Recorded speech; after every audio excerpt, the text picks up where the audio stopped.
Right breaking news చూస్తున్నాం. కన్నడ భాషపై కమల్ చేసిన వ్యాఖ్యలకు కర్ణాటక హైకోర్టు ఆగ్రహం వ్యక్తం చేసింది. కమల్ హాసన్ క్షమాపణలు చెప్పాల్సిందేనని కోర్టు స్పష్టం చేసింది. దీనిపై స్పందించిన కమల్ సారీ చెప్పేందుకు నిరాకరించారు. కన్నడ భాష తమిళ భాష తల్లి వంటిదంటూ కమల్ వివాదాస్పద వ్యాఖ్యలు చేశారు. ఈ వ్యాఖ్యలు కమల్ను చిక్కుల్లో పడేశాయి. కమల్ హాసన్ తన వ్యాఖ్యలపై వెనక్కి తగ్గేందుకు ఇవాళ నిరాకరించారు. ఇప్పటికే ఆ విషయం ప్రకటించిన కమల్ హాసన్ కన్నడ నాట తన తాజా చిత్రం విడుదలకు అడ్డంకులు తొలగించాలంటూ హైకోర్టును ఆశ్రయించారు.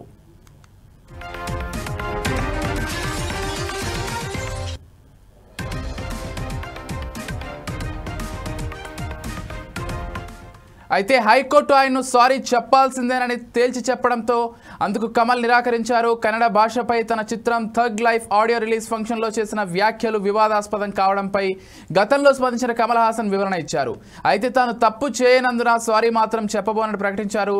దీంతో Kannada film chamber tug life చిత్రం విడుదలపై నిషేధం విధించింది. దీనిపై కమల్ హాసన్ హైకోర్టులో పిటిషన్ దాఖలు చేశారు.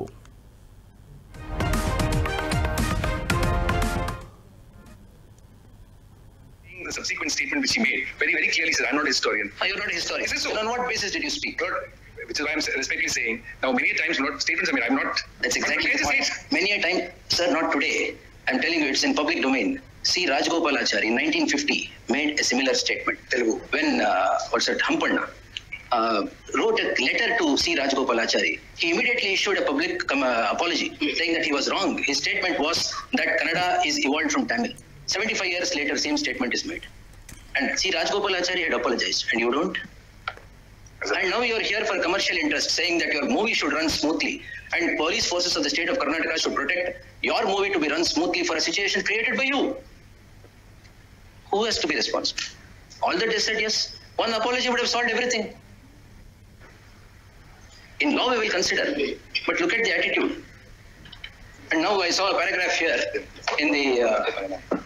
Para 15.6, for the first time so many things are happening. 300 crores is spent on the movie. After Nayagan, this is the first movie of Mani Ratnam and Kamal Haasan together. You know the importance, but you can't make a statement. I mean, this letter you say, I feel bad that Suraj Kumar had to undergo all this.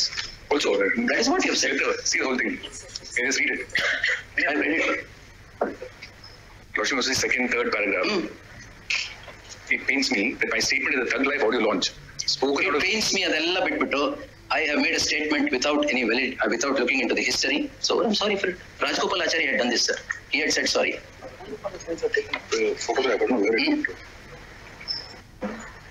And for your own creation. ఇవాళ ఈ పిటిషన్పై విచారణ జరిపిన high court చరిత్ర గురించి చెప్పడానికి మీరేమైనా చరిత్రకారుడా అని ప్రశ్నించింది. కమల్ హాసన్ తన వ్యాఖ్యలపై విచారం వ్యక్తం చేయాలని, సారీ చెప్పాలని సూచించింది. కన్నడ భాషపై కమల్ హాసన్కు ఎంతో గౌరవం ఉందని ఆయన లాయర్ హైకోర్టుకు తెలిపారు. కానీ కమల్ క్షమాపణ మాత్రం చెప్పబోరన్నారు. దీంతో ఈగో ఎందుకని హైకోర్టు ప్రశ్నించింది.